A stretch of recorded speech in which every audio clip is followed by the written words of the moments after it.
Greetings, ladies, gentlemen, and others. I am the Guardian, sporting a slightly slimmer black jacket this year, because it turns out I actually lost enough weight to lose off that Doctor Who jacket.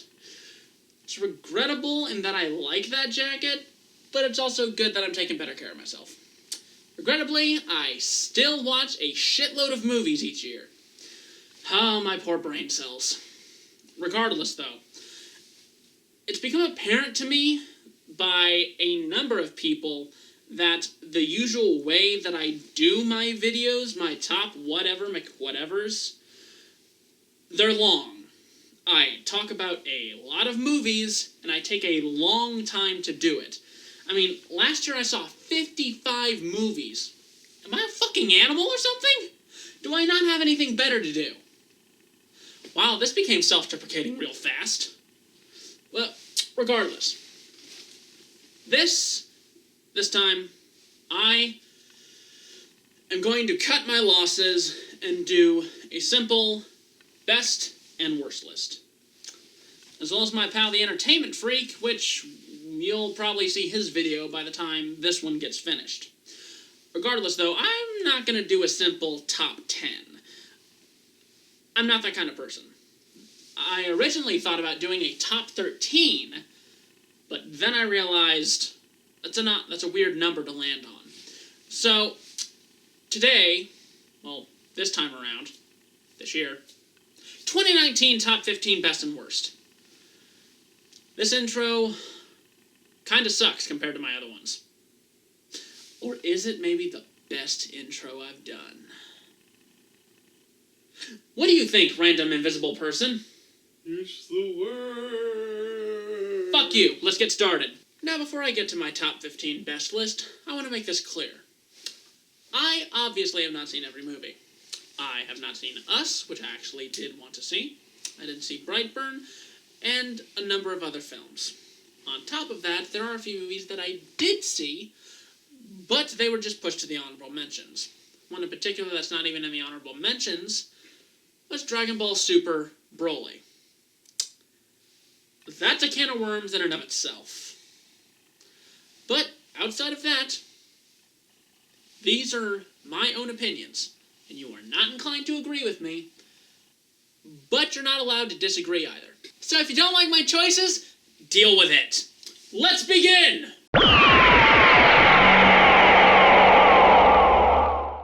15. Jumanji: The Next Level. Another decent sequel that gave us more characters, some more abilities, and just as much humor as the last one. This might actually be funnier than the last movie, in my opinion, but then again, it's Jumanji. Aside from a few groans and cliches that there are in the story, it's still a fun movie like the previous one, and it appears to be heading back to its roots like the original Jumanji, with the game coming into the real world. Sadly, we may never see this, as this is supposedly one of Jack Black's final film roles, but if they decide to go into the real world, we might actually get that Jumanji 4. Well, stranger things have happened. 14. So, this was one of the earlier movies that I ended up seeing this year, because I'm pretty sure it came out, might have been March. Yeah, it was March. Wait, who's talking? Regardless, How to Train Your Dragon 3 was a surprisingly perfect ending to an okay trilogy. I think that How to Train Your Dragon 1 and 2 possibly had a few better moments than this one did, but the emotion that was brought about by this particular film was actually pretty heartwarming, especially with all the extra lore that we have with the dragons. We get some closure on some well-deserved characters. In addition to that, it really does feel like a good follow-up to the last two movies. That ending almost left me teary-eyed, but it's a good ending. It deserves the praise that it gets, and truthfully, Toothless and Hiccup deserved a happy ending. Unfortunately, I don't see myself rewatching this at any point in time in the near future, unless I'm binging the trilogy again, but you need a specific reason to watch it, and when you do watch it, it is entertaining. Regrettably, there are a few side characters that do tend to get annoying. 13. I'm not exactly sure how some of you are going to react with the fact that Avengers Endgame was not in my top 10. Bear with me. To this film's credit, it is a touching, intense, emotionally heartfelt, badass finale to over 10 years, of 22 films that were building to this point. This movie gave us a trip down memory lane that I suppose we truly do appreciate in one way or another. That is what I would have said back when the movie first came out. It completely threw me off with how much of a well-put-together movie it was, with enough twists and turns and consequences that I do hope will last into future films. But thinking past the hype it has, it's standard. It's a standard MCU movie filled with great moments, and it unfortunately revolves around this time travel plot that's not nearly as impressive looking back. I'm probably going to rewatch Iron Man or Captain America the Winter Soldier again before I rewatch Endgame. But needless to say, it is still a movie that wrapped up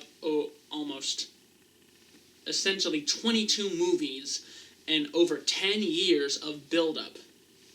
And that has my respect. The hype is the one thing that almost killed this movie and kept it off my top 15, but looking back, it's not nearly as bad as I remember it to be. Unfortunately, though, one other MCU movie still made it higher on the list. 12. Battle Angel Aleta is a badass adaptation of a manga that I've never read or heard of. But while it was slow at first, it had some amazing effects, great action, and emotional suspense. This movie had heart too, outside the fleshy mechanical one that was beating through Aleta's chest throughout the whole movie. I hope they decide to do something else with this idea, or at the very least expand upon this in its own franchise, because it was sort of setting that up, but additionally, it could probably go somewhere. Needless to say, this is the first great anime adaptation that we've gotten. Think about that. 11. Now, on to one of the final movies. It's actually the last movie that I saw this year, Uncut Gems. A thrilling and suspenseful tale that takes us on a journey with this guy in order to get his uncut gem and any money that he can possibly get. He gets hounded by loan sharks, his love life, his business, and we see every step of the way in a speedy, really quick-paced editing form that I don't actually remember seeing in movies prior. I probably have, but the way they did this editing, it was really interesting as it focused a bit on blurred images, and it was really quite intriguing. There was also some really great acting in this movie, especially from Sandler. The tension in this movie kept these characters on their toes, and it was all around really freaking enjoyable. Huh. I don't remember having this much fun with an Adam Sandler movie. That's interesting. Aside from the idiocy shared by a few of these characters with their decisions when it comes to the gambling, this might be one of Adam Sandler's best movies, if not the best that he's done. Way to go, Sandler. You finally got one. Number 10. Fast and Furious Presents Hobbs & Shaw is the quintessential stupid fun action movie. Fans of the Fast and Furious franchise may or may not like this, depending on how they like Hobbs & Shaw in those other movies. Outside of that, though, it's super funny, it's got great acting, and a few surprising cameos along the way, too. Particularly, we have Ryan Reynolds and Kevin Hart in a non-annoying way. It kicks all the right amounts of ass in all the right ways. Now I just need to wait on Furious 9, or whatever they're going to call it. The last one was called Fate of the Furious, so who knows what they're going to call. Number 9. Once upon a time in Hollywood, there was an actor named Leonardo DiCaprio, and he gave another damn good performance. Alongside Brad Pitt and the focus around these tape murders that I actually did not have that much detail about when I was watching this, it still gave me one hell of a movie. Great acting, it was a great period piece on the idea of film at the time, and, well, we sort of have a split between crazy Leonardo DiCaprio and serious Leonardo DiCaprio, and it works pretty damn well. But outside the main two leads, we have great acting from everyone else, we've got funny scenarios, and a badass kick towards the ending. Again, I still didn't know a whole lot about the Tate murders, and while this may not be my favorite Tarantino film, I still thought it was really damn enjoyable. Number 8. Wow, this movie was fun. Exactly 10 years later, we get Zombieland Double Tap. This is a great sequel to a movie I actually saw recently. It gives us more character development, hilarious interactions, and great action. Tallahassee is phenomenal as always, and the rest of these characters are so well established and so much fun to watch. The only downside is that we have to wait another 10 years for Zombieland Triple Tap. Number 7. Spider-Man Far From Home is a much better movie than Spider-Man Homecoming. Yeah, I know, my thoughts have changed on the matter. It's slow in the first half with Peter Parker's life at school, but shock of all shocks, his personal life is actually interesting. The second half, however, still has great acting, some great action, and some epic web-slinging alongside the menace of Mysterio. How many of you didn't expect Mysterio to be a bad guy? Really? Don't lie to yourselves. Mysterio is another great villain for Spider-Man, and one that is not the Goblin or Doc Ock, which I still found to be very refreshing, though weirdly enough I am starting to miss the Green Goblin. Unfortunately, this may or may not be the last MCU movie I see, depending on how things go between Sony and Marvel. Still though, this made it above Avengers Endgame, so... Spider-Verse, though. Still the better Spider-Man movie. Number 6. You stay quiet over there, invisible person. This is my thoughts on Godzilla King of the Monsters, not yours. It was a kaiju film. What did you expect? Did you expect Godzilla to, roam over to Mothra and Rodan so that he could drink some tea with them? No! You expect to see Ghidorah slam his fucking claws right into the back of Rodan, make him his bitch just like Starscream and Megatron, and on top of that, you got Mothra's beautiful design, which made herself look fucking awesome compared to the rest of the monsters, and that ending with Godzilla just fucking erupting and roaring like he's fucking Mufasa or something. How the fuck do you not expect to have a good time with something like that? What, are you concerned about the little human characters? Are you concerned about the chick from Stranger Things? Are you concerned about that bad guy that's in almost every other movie you've seen? Are you concerned about the fact that the man who said, "Let them fight," in the last movie ends up giving his life to sacrifice his own life for Godzilla? Is that what you're concerned about? Fun movie, man. You get to see giant monsters fight. What's not to like? Number 5. I don't know if I'm actually going to be able to do this, but, Shazam! Nope. Regardless, Shazam was a take on a character from DC Comics that I actually thoroughly enjoy, and this was handled really well. The villain was great, the jokes were funny, the fan service was appreciative, great effects, decent acting from everyone, some pretty colossal fights, and I'm honestly looking forward to the next one. Please, we need to see Dwayne Johnson as Black Adam. Without a doubt, this is the best Captain Marvel movie you're ever gonna see. Number 4. I am very passive-aggressive so far. What the? I need to lighten up. What's the next movie on my favorites list? A movie about a character with severe psychological trauma.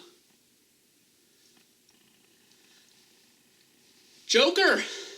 This is a disturbingly realistic portrayal of a man who has been shat on his entire life. And through, he essentially becomes the man we know as the Joker. And truthfully, It works on so many different levels that I'm not going to spell out for you here. You might as well just go and watch the movie. It's a pretty damn good movie. In fact, I hope Walking Phoenix, I hope he gets an Oscar for this, because damn! I mean, damn! This is a really good movie.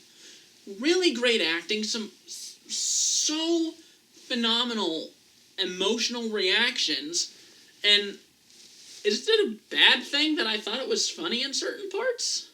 It's the Joker. It's funny, it's disturbing, it's Joker. Huh. That actually lightened me up a little bit. Next number. Number 3. Ah, great.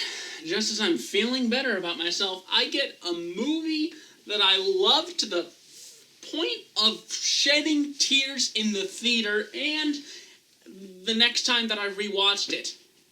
Twice. Toy Story 4 is just a great emotional trip. Outside the nostalgia, it still has some really heart-wrenching moments. This movie made me feel emotions that I didn't know I had, man. It ended a series that I thought was ended already. But nope. From Woody finding Bo Peep again after they were separated off-screen in Toy Story 3, which we actually see them separated here, and it's heartbreaking, man. Additionally, the stuff going on with Forky, which in turn makes absolutely no sense outside of how powerful a child's imagination is, bringing you back to Monsters, Inc. days, and the ending. Give me a minute. That ending made me bawl my eyes out, people. The nostalgia's real with this movie, and outside of that, it's still good. It looks so beautiful. It's creepy with some of the designs of the toys, especially those frickin' puppets. I fucking love Toy Story. This movie was great, but I don't want to see Woody and Buzz separated. Take Bo Peep with you, you moron! Next number. Number 2. Fighting with my family is an interesting choice I put at number 2, considering I'm not a big fan of wrestling, but this was a really well put together movie. Based on a true story or not, it's fun. Nick Frost in particular is hysterical in this movie. The rest of the cast is equally as hilarious, and Vince Vaughn was actually a really surprising trait in this movie. The first 30 minutes of this movie alone make you appreciate the family dynamic between Paige and her family in this, and it's well put together, well acted, and you even get excited for the wrestling bits. In Dwayne Johnson's cameo, it's pretty funny. I can't remember the last time I was this pumped for a character, but I was pumped for Paige in this movie, man. It was hardcore, entertaining, funny, and it's just a great movie. You need to check it out. Honorable mentions. Hey guys, this is very unprofessional of me, but considering I'm not going through each and every movie I saw, I'm just going to go ahead and list off a few of my honorable mentions outside of the top 15 worst, which I'm going to get to after I finish this movie, but first, honorable mentions, and then number 1. First of all, Dumbo. This was a decent retelling of the story with more humans than expected, and while it is sad in multiple parts and pretty adventurous, it sadly wasn't as great as it could have been. Then again, it's a Disney live-action remake. Escape Room had some great characters and on-the-edge-of-your-seat thrills, but unfortunately, it didn't have as much to be desired and was kind of forgettable. Even some of the traps were forgettable. Plus, the giant coincidence in this movie was a bit too far-fetched. The Lego Movie 2, a decent sequel, but completely forgettable. Moving on. Long Shot, a weird Seth Rogen comedy where it's bawling for the first female president. Topical. Happy Death Day to You was a surprising sequel, but unfortunately, it didn't stick with me as long as the last one did. And while it is interesting with the alternates going on in here, it was still mostly forgettable. Men in Black International. Didn't disappoint completely, but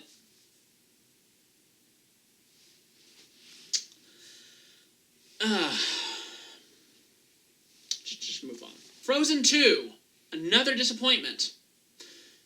I don't know if there was a way that this movie would have been successful given how much hype Frozen had, and the expectations for this movie were really too high to pay off in any way, shape, or form. Ma, genuinely creepy. You might want to check it out if you enjoy Octavia Spencer. Yeah, Octavia Spencer. If you're a fan of her, I suggest you check it out. Otherwise, you can skip it if you want. Detective Pikachu. Cute, funny, and entertaining all the way through. It just didn't make its way into my top 15. Aladdin, 2019. Not perfect, but it was a decent live-action remake. Unfortunately, it did not make its way into my top 15. Scary stories to tell in the dark. Legitimately terrifying stories. It's as if Goosebumps were actually made for teens. And it might be getting a sequel. It certainly tries to set one up, but I don't know. Other than that, it's somewhat forgettable. John Wick 3. Okay, let me put it this way. Parabellum. John Wick was good. John Wick 2 was good, if not better. But before you even knew what you had, you patented it, you packaged it, you slapped it on a plastic lunchbox, and now you're selling, and you have something that is more desperate to make another sequel than an actual entertaining movie. Aside from the fact that Parabellum was actually entertaining, it's also sadly forgettable. And it sets up a movie that we may not get. No, we're getting it. We're getting it? Yeah. Well, you should have actually finished this movie before banking on John Wick 4. It Chapter 2. I'm just gonna wait for the 6-hour supercut. And those were my honorable mentions, excluding my top 15 worst. So, without further ado... Number 1. As a sequel to The Shining, it's great.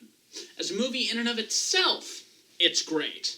Ewan McGregor is phenomenal in this movie. The continuing story of The Shining is great. The child acting in this was also really good. Surprisingly, well, not really that surprising since 2017 when we got It Chapter 1, but you get what I mean. This was surprisingly heartwarming at times, and pretty freaking chilling with some of these characters that are hunting our mains. It's pretty creepy. It definitely has its intense moments, and it's very much a suspenseful thriller with its connection to The Shining, where the last half is essentially a sequel to the Shining movie we got by Stanley Kubrick. But, man, finding a place for this movie on the list was so damn hard. And regardless, it ends up at number 1 because of how it challenged the status quo and how great of a movie this is. It's phenomenal. But, then again, that's just my opinion. Greetings, ladies, gentlemen, and others. I would personally like to thank you for checking out my top 15, and I do hope that you check out Tyler's top 15 best and worst, as well as check out my top 15 worst. I am currently in the process of actually editing said videos, but I would personally like to wish you all a Happy New Year, and fingers crossed that we actually get to do a ton more stuff with the channel. If you've noticed, we've kind of done something of an overhaul. We changed the name, got a new logo, all that. We even moved sites, which we might go back to YouTube if things, like, slow down and whatnot with the whole FTC situation, as well as the COPPA Act. But as for right now, we're fine with being our little sort of general thing with our small little cult that actually do enjoy watching our videos. So, yeah, once again, thanks for watching, and I surely hope that 2020 is a good start for us as well as a good start for you. Take care.